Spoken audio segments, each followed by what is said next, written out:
This is the Algebra 2 Chapter 8 review video. The first problem is asking us to look at a specific relationship and determine whether it is direct variation, inverse variation, or neither. If it is direct or inverse, we need to be able to write a function to model it. So what I'm going to do is I'm going to compare my x and my y values. Now this is a horizontal table, but it's the same thing as if they would have given you a table like what we looked at in class. So if you want to, you can rewrite it. Either way you look at this, it's going to work the same way. Now, for direct variation, what we're going to be doing is looking for a rule. So something that's going to take us from our x values to our y values. A more concrete way of determining what this rule would be would take all of our y values and divide them by x. If constant, then that's going to be direct. Now, if I take x and y and I multiply them, if that's constant, that gives me an inverse variation. Okay, so let's look and see. If I take my y value divided by my x value, negative 15 divided by negative 3 will give me 5. 5 divided by 1 will give me 5. 15 divided by 3 gives me 5, and 25 divided by 5 also gives me 5. So I know that my k value is 5. When I divide, I have a constant value, so that means I have direct variation. So this is direct variation with a k value of 5. So I can write y equals 5x. My rule essentially is times 5. So negative 3 times 5, negative 15. 1 times 5, 5. 3 times 5, 15. 5 times 5, 25. Now you may have been able to just find that rule on your own, but you can always take your y divided by your x to determine whether you have direct.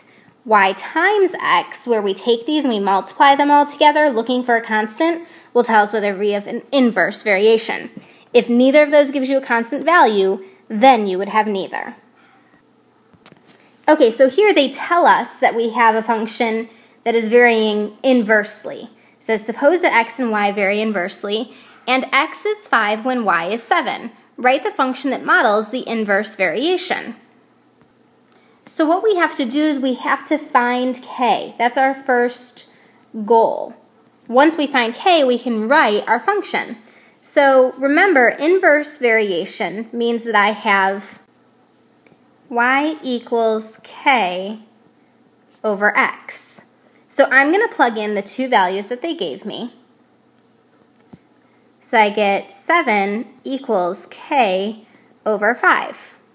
Now remember, whenever you are looking for your k value, you can just multiply your x and y.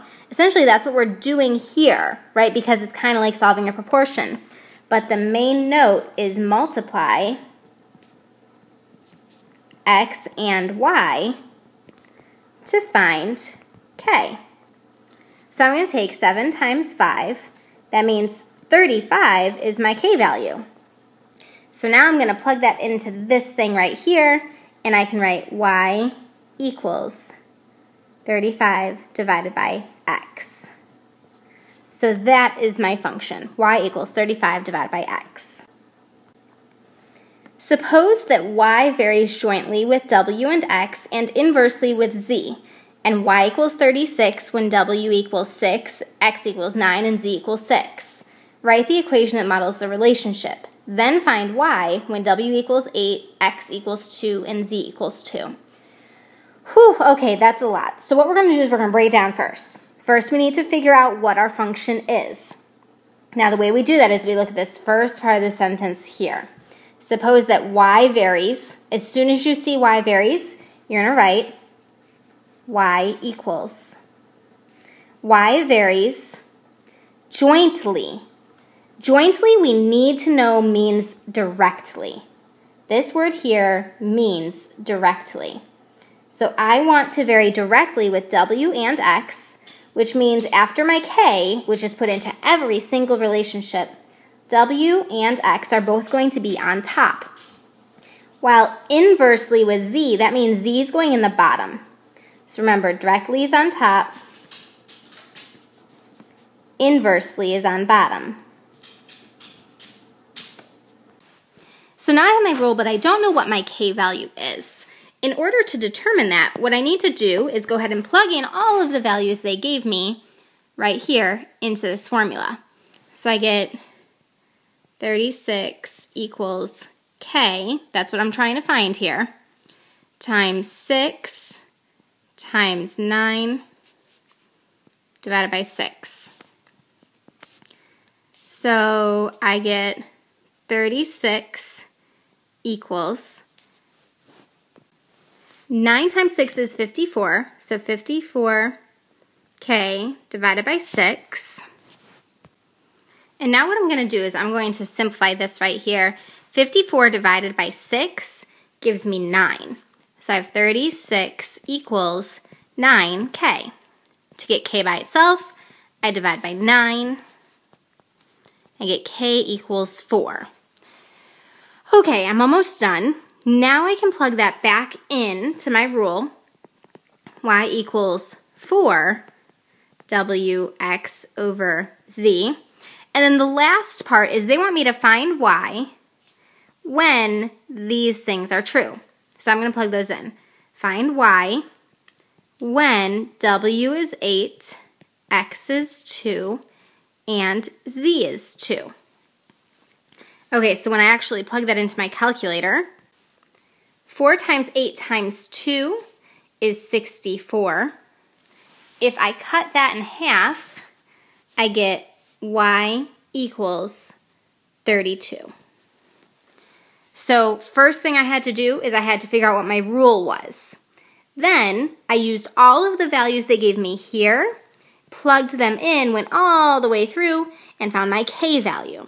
Once I know my K value, I plug it back into my rule where the K was, and then I plug in my other values they gave me in order to find my Y. All right, this question asks, what are the points of discontinuity, and are they all removable? So the first thing I have to do is I have to make sure that everything is factored. On top here I have x plus 5, that is factored. But here I have a trinomial, so I need to factor that thing. I have my two sets of parentheses, x and x. I need factors of 15 that will give me a positive 8. I get 5 and 3. So let's rewrite this problem. I have y equals x plus 5 over x plus 5, x plus 3. So here, these two things in the denominator, these are my issues, my trouble spots, my points of discontinuity. So I'm going to solve them. I get x cannot equal negative 5, and x cannot equal negative 3. Now remember, if we can put a slash through it, just like this where we can cancel them, that's a whole. Slash whole. This other point here, this x cannot equal negative 3, that does not go away, so that's an asymptote, a vertical asymptote. Now what's important that you understand is that a whole is a removable point of discontinuity because we remove it from the problem when we put the slash through it. But the other vertical asymptote here, x cannot equal negative 3, is not removable. Okay, so here we're doing a similar problem. They want us to identify what are the vertical asymptotes and what are the wholes for this graph. Now what's really nice is that they've already gone through and they've given this to you in factored form. Everything is factored, so we just have to see whether we have any slash holes or if we have vertical asymptotes. Now I see in the denominator I have two things. So those are my two trouble spots. X cannot equal negative 3 and x cannot equal 2. Now here I see I have a slash hole. This is my vertical asymptote because it does not cancel out. I cannot put a slash through it. So if I can slash through it, just like I can here, that is my whole. Okay, so this next problem is asking us for the horizontal asymptote. Now I'm going to give you a real quick reminder here. We've got 3 cases. We've got case 1, case 2, case 3. Case 1 is when I have same degree. Now remember, what you have to do is look to the lead coefficient. You're going to do lead coefficient of numerator over lead coefficient of denominator. Case 2 is when you have big on bottom, and then that's when y equals 0 is your vertical or your horizontal asymptote, and case 3 is big on top, and that's no horizontal asymptote. We talked in class about people who have a really big brain, so they've got a really big top to their body, a really big brain, and most of the time, they don't really have a sense of humor, right? So you try to tell this funny joke, and then they just analyze it and pick it apart. So they have no sense of humor if they've got a really big brain. So if I look at this particular problem, I identify the degree on top is 6, the degree on bottom is 6. This is case 1 where I have the same degree. So what I have to do is look to my lead coefficient. My lead coefficient of my top is -1. My lead coefficient of my bottom is 2. So y equals -1/2 is the horizontal asymptote for this problem. Okay, so here again I'm looking for the horizontal asymptote, so let's identify our degree. Degree on top is 4. Degree on bottom is 3.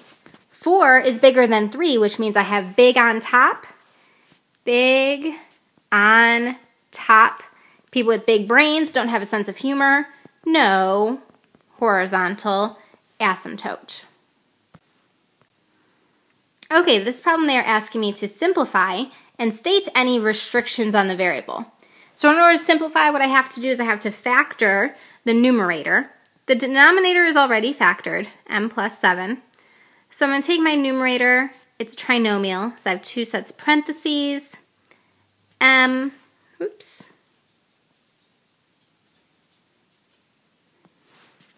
got m and m. I need factors of -42 that will give me +1. So that's going to be +7 minus 6. Okay, so the restrictions on the variable, m cannot equal -7, but then once I've stated my restrictions, I can see if anything happens to cancel out, and it does. These m plus 7s cancel out, so my simplified rational expression is just m minus 6, and then this is the only restriction on the variable.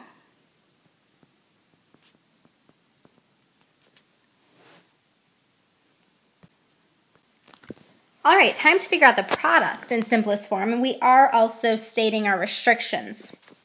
So first thing I have to do, I have to make sure everything is factored. Now looking at my first fraction, that's already completely factored for me, so I'm just going to copy that on down. My second fraction, the numerator is a trinomial. So I have factors of 6 that will get me 5. Factors of 6 that will get me 5, that's 2 and 3. And then on the bottom here, I have a binomial. And what I see is that they have a y in common. So I'm going to take a common factor of y out to the front. That leaves me y plus 1 in my parentheses. Now what I'm going to do is I'm going to go ahead and state my restrictions. So here I have y cannot equal -2, y cannot equal 0, and y cannot equal -1. Once I've stated my restrictions, I can cancel anything that is exactly the same on top and bottom. So y plus 2 cancels with y plus 2, y cancels with y, and the only things I'm left with are y plus 3 over y plus 1. So this is my simplified product, and these three things here are my restrictions. Okay, so now we have division. Division, when I'm dividing two fractions, the first thing I need to do is keep it, switch it, flip it. Then I'm going to factor it. So keep it, switch it from division to multiplication, and flip it.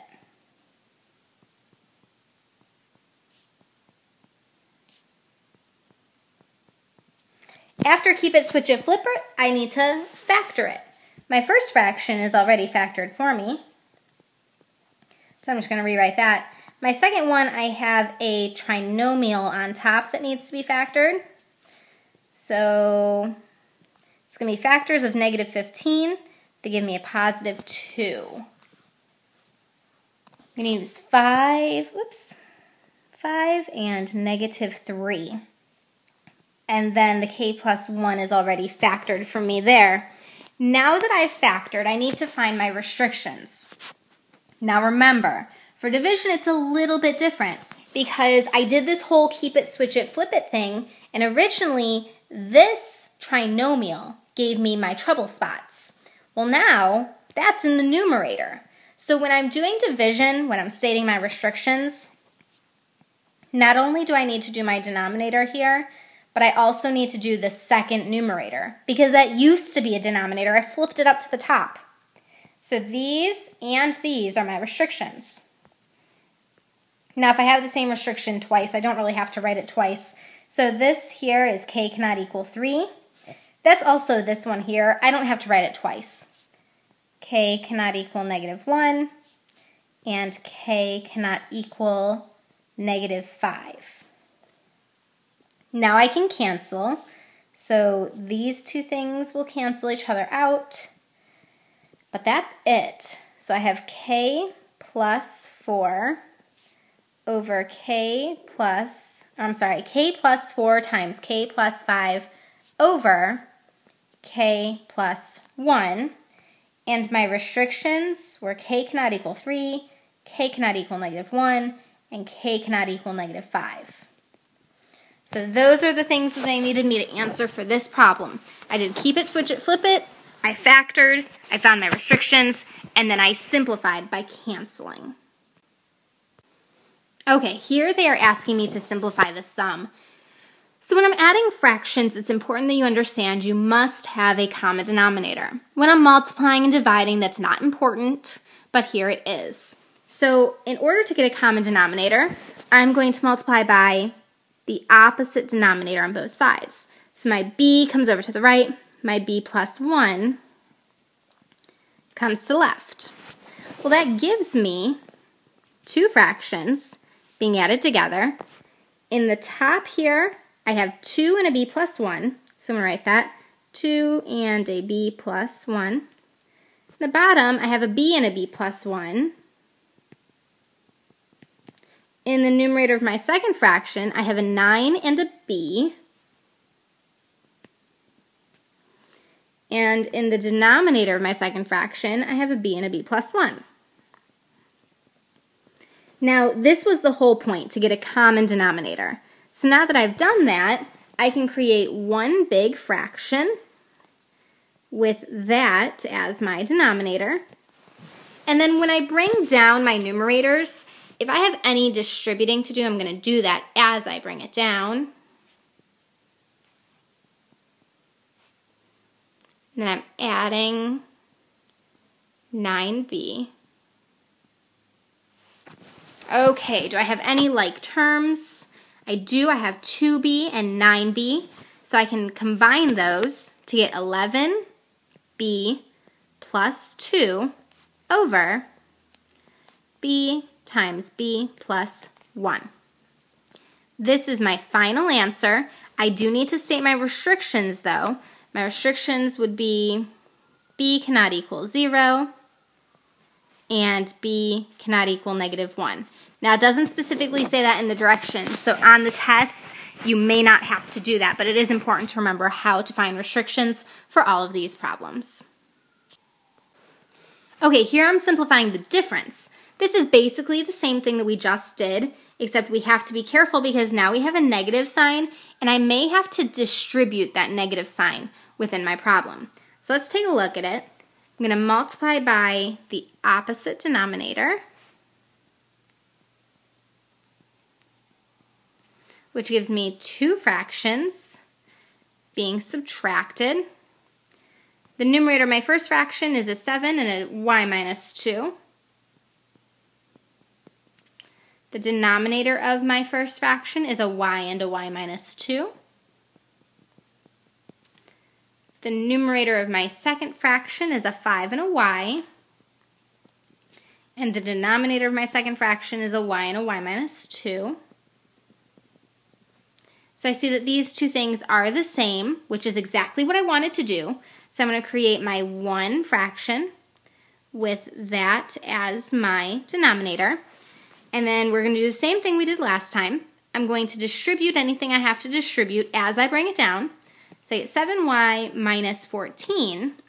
And now here, I'm subtracting anything after the subtraction sign. In this case, it's only one thing. So I'm just saying minus 5y.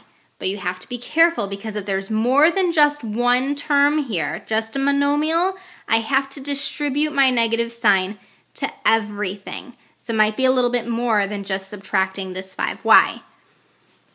Okay, so I see that I do have some common terms or like terms. I have 7y minus 5y, which gives me 2y minus 14 over y times y minus 2. Now I can leave my answer like that, or I could recognize that I do have a common factor here, this 2 and this 14, and I could take a 2 to the front, making it y minus 7 over y times y minus 2. Do you have to do that second one? No, you do not. You can leave your answer just like this here. My restrictions, if they asked for them, would be y cannot equal 0 and y cannot equal 2. So that's if they ask you for restrictions. Okay, now we're moving into solving. This first problem that we're solving, it's just a single fraction equal to a single fraction. So what we can do here, a little shortcut, is we can cross multiply. So I have 2 times x minus 5 equals 3 times x plus 1. I'm going to distribute. I get 2x minus 10 equals 3x plus 3. Now I'm going to move my x's first. I see that I have 2x here and my equal sign and 3x on the other side. So I have to get my x's to the same place. I have to move one. I always want to move the smaller thing. It's easier to lug around. So I'm going to subtract 2x from both sides. When I do that, I'm left with negative 10 equals x plus 3. Now I subtract my 3. I'm left with x equals negative 13. Now I just want to point out that it does say check your solution. So you need to go back and you need to plug it into this original problem here. If I do that, I get 3 over negative 13 minus 5 equals 2 over negative 13 plus 1. If you go ahead and simplify those fractions, they do in fact both simplify down to the same fraction. You should get 1 over negative 6 for each of those. So it does check out. Okay, so here when we're solving, we have two fractions equal to a single fraction. So I can't just cross multiply. I need to actually figure out how to get a common denominator, clear my denominator, and then solve. This is where I introduce the idea of making a roster. So I need to see who's all playing in the game. Now your players are all of the things in the denominator. What's very, very important, and what a lot of you tend to forget, is if you have anything that needs to be factored, you need to factor that. So this a squared minus 36 is not going on your roster. You have to factor that. When you do factor that, it's just difference of squares. So it's a plus 6, a minus 6. So when you create your roster, you'll see that really the only two things you have are a plus 6 and a minus 6. Because here they are again, we don't need to put the same person on the roster twice. So my roster is a plus 6, a minus 6. So now we need to make sure that every team, team 1, team 2, team 3, has a fair roster. They have to have a fair game in order to play. So if I look at my first team here, they already have both of their players. So they don't need anyone else. I just write down A. They're ready to play. Now the second team, if I look at the second team, they are missing a plus 6. So I need to give that team a plus 6. And then my last team here is missing a minus 6. So I give them a minus 6. Now I'm going to go ahead through and I'm going to distribute. Get a plus 2a plus 12 equals a minus 6. These two things can combine into 3a plus 12 equals a minus 6.